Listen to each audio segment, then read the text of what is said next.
আসসালামু আলাইকুম, Ayesha healthy kitchen থেকে চলে আসলাম খুব সুন্দর একটা জামাই পিঠা নিয়ে। আজকে তৈরি করা হচ্ছে ফুল পিঠা এবং চিরুনি পিঠা।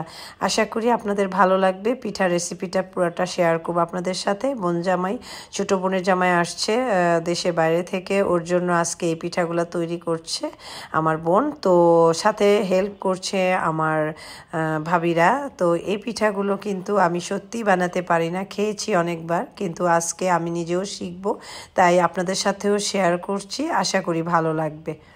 এই তো এখানে চালের গুঁড়ি সেদ্ধ করে কাই করে নেওয়া হয়েছে। এখন 2টা গামলায় দেওয়া হলো যাতে তাড়াতাড়ি ঠান্ডা হয়ে যায়।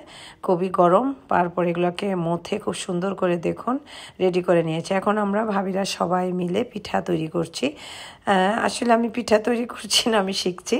দেখুন চিরুনি পিঠা বানানো হচ্ছে, অথবা কি বলে এটাকে, ঝিনুক পিঠা বলে, ঝিনুক পিঠা তৈরি করছে। আর আমি আবার বসে গেলাম পিঠা তৈরি করতে, আমিও শিখছি। তাই নিজে হাতে তৈরি না করলে আসলে শেখা যায় না। শুরুতে আমি এগুলোকে খুব সুন্দর করে ঝিনুকের শেপ দিয়ে গোল আকারে বল তৈরি করছি, লম্বা লম্বা শেপে তৈরি করছি।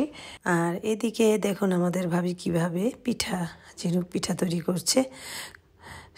খুব সুন্দর করে একটা চিরুনির উপর আরেকটা চিরুনি দিয়ে টেনে, খুব সুন্দর দেখতে, কত সুন্দর মনে হচ্ছে। সত্যি সত্যি এগুলো ছোট ছোট শামুক।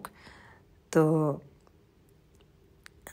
খুব সুন্দর হয়েছে। আর সরষের তেল মাখিয়ে বানালে এটা আর হাতে লেগে লেগে যায় না, তাই অবশ্যই সরষের তেল হাতে মাখিয়ে তৈরি করতে হবে। এভাবে দেখুন, আমি আর একটু কাছে থেকে আপনাদেরকে দেখিয়ে দিচ্ছি কিভাবে তৈরি করে 2টা চিরুনির মাধ্যমে। আর ভাত তাতে তোমার এই পিঠা বানানো দেখে অনুভূতিটা কি একটু বলো তো দি। অনুমতিটা কেউ নিতে পারবো না।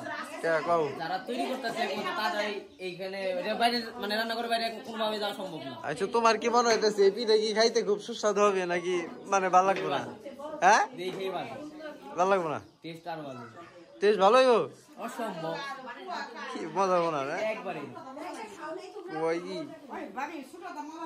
এই চাচাম্মা, আম্মা কেমন এগুলা? পিঠা খাইতে খুব মজা। আমাদের ছোট জামাই আসতেছে, ছোট বোনের জামাই, ওর উপলক্ষে আমরা এটা বানাচ্ছি। ওটা টেস্ট করা, তোমাদের টেস্ট করাবো, তোমরা থাকো, অসুবিধা নেই। এটা কিন্তু ভাজার পর আবার চিনির শিরায় দিতে হবে, তাই না? গুড় দিলে, গুড়ের শিরায়, পাটের গুড়, যে গুড়ের মধ্যে দিলে ভালো, চিনি দিলে ভালো হইব না। এটা কি আবার তেলে ভাজতে হইব? তেলে ভাজতে হবে, হ্যাঁ। তেলে ভাজি না দিলে মজা হইব না। চিনি না দিলে মজা লাগবে না, চিনির মধ্যে শিরায় দিতে হইব। চিনি না, গুড়ে ছাড়া আর করব না। এটা কি বেশি বড় বড় হয়ে যাইতেছে নাকি? না, আমি আর করব না।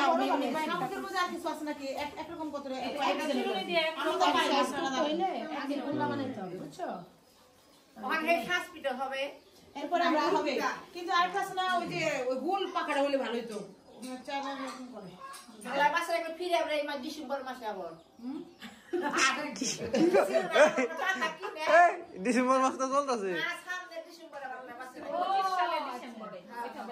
না না, এই ডিসেম্বর জামাই ওদিকে বানাচ্ছে, কে করে ঝামেলা আছে। পয়লা বৈশাখে করা যায় না, আমি পয়লা বৈশাখ করি, এই সারা বছরই হয়। পয়লা বৈশাখে ইলিশ মাছ বর্ষা সবাই মিলে না, সমস্যা না, এরকম কষ্ট ইচ্ছা করলে প্রতি মাসে করা যায়, যদি এরা আমাকে সাহায্য করে। এরা সাহায্য করে না তো।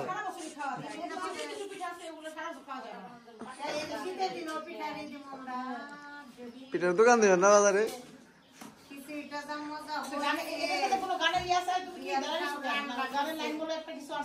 তাই নাকি?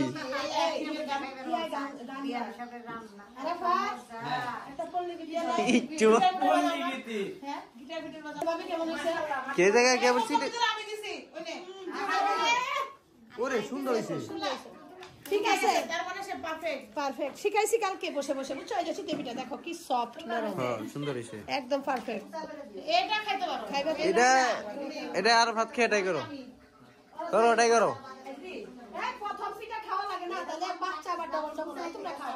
এই তুই কি কয় আবার তো খানে দেনি থাক মানে আগে বিয়ে করার আগে বয়ফ্রেন্ড খাই নাই তুইটা এই দুষ্টামি করছিস আমি খাই তো আমরা খাবো না পরে আইসা করে আপনারা খান নাকি সারা পিঠা বানানো শিখে গেল সবই খান আপনারা কটকটি সব খালা না বলতে বাবি বাবি যা বলে হ্যাঁ জি সব ওকে গান দেওয়ার কাছে গানই ধরা পারলাম না তা আপনি ধরেন আর এদিকে পিঠা বানাতে বানাতে আমাদের ক্ষুধা লেগে গিয়েছে, তাই বিকালে চার সাথে চিতই পিঠা খাবো। তাই আমি দেখুন সুন্দর করে চিতই পিঠা কয়েকটা বানিয়ে নিচ্ছি। চিতই পিঠা দিয়ে চা দিয়ে খেতেও কিন্তু দারুণ লাগে, আমার তো খুব ভালো লাগে। না তো ট্রাই করতে থাকেন। এলা মানে হেডটাই কোনো র্যাকই উঠে না, চিরুনির যে একটা র্যাক থাকে না ওই র্যাকই তো উঠে না। আমারটা একটা ডিজাইন, নতুন ডিজাইন এটা কিছু হবে না থাক। এলা এই রে বানাইছে এটা, এই সবাই দেন একটু। আমি কি বুগমটা দিতে রসগোল্লা ওরে বাবা রে বাবা, একটু ছবি আসছে তো দেখি আমি এটা কিন্তু সুন্দর হয়েছে যাও হয় ভিডিও অনেক সুন্দর হয়েছে। ম্যাডাম কে শুরু করি আচ্ছা কি দাঁড়ান বুঝলাম না ম্যাডাম নেন এই যে চাচা আমার অনেক ক্ষুধা লেগে গেছে। ক্ষুধা লাগছে এটা হলো ম্যাডামের সাথে আমি একটা মানুষ এটা কি আর কি কি আপনাদের আমার দিয়ে দেন লাগে না খালি খাওয়া খাওয়া এটা ভাই আমি দিয়ে দেন দিদি আমরা দিতে আগে খাইলাম ওদের ভাঙে ওদের দিয়ে এই তো গল্প করতে করতে পিঠা প্রায় বানানো শেষ হয়ে যাচ্ছে। আর এদিকে চুলায় কড়াই বসিয়ে দেওয়া হলো ভাজার জন্য। প্রথমেই ফুল পিঠা বা সাজ পিঠা ভেজে নেওয়া হচ্ছে, আর তারপর এখানে শামুক পিঠাগুলো ভাজা হবে। তো পিঠাগুলো ভাজার পর কিন্তু শিরায় দিয়ে দিতে হবে, গুড়ের শিরায় দিয়ে দিতে হবে। আখের গুড় দিয়ে কিন্তু এই পিঠা দিতে হয়, বানাতে হয়। আখের গুড়ের শিরার উপরে না দিলে কিন্তু পিঠা মোচমোচে থাকবে না। আর এদিকে দেখুন চিরুনির সাহায্যে কিভাবে পিঠাগুলো তৈরি করা হচ্ছে। পিঠার চিরুনির কোন সাইড কোন দিকে থাকবে সেটা খুব ভালোভাবে লক্ষ্য করুন। আর পিঠার যে গোল গোল লম্বা শেপ দেওয়া হয়েছে, সে মোটা অংশটা থাকবে কোন সাইডে, সব কিছু খেয়াল করলে কিন্তু পিঠা বানানোটা অতটা কঠিন না, খুবই সহজ, জাস্ট একটু খেয়াল করতে হবে। যাই হোক, ভিডিওটা কেমন লাগলো বেশি বেশি করে শেয়ার করবেন। আর যেভাবে তৈরি করেছি এভাবে তৈরি করলে খুব সুন্দর মজার এই পিঠাটা আপনারাও তৈরি করে নিতে পারেন। এই সুন্দর ঝিনুক পিঠা রেসিপিটি আপনাদের সাথে শেয়ার করলাম, আর বেশি বেশি করে আপনারাও শেয়ার করবেন। ভালো থাকবেন, নতুন নতুন সুন্দর সুন্দর রেসিপি নিয়ে আবারও চলে আসবো ইনশাল্লাহ। আল্লাহ হাফেজ।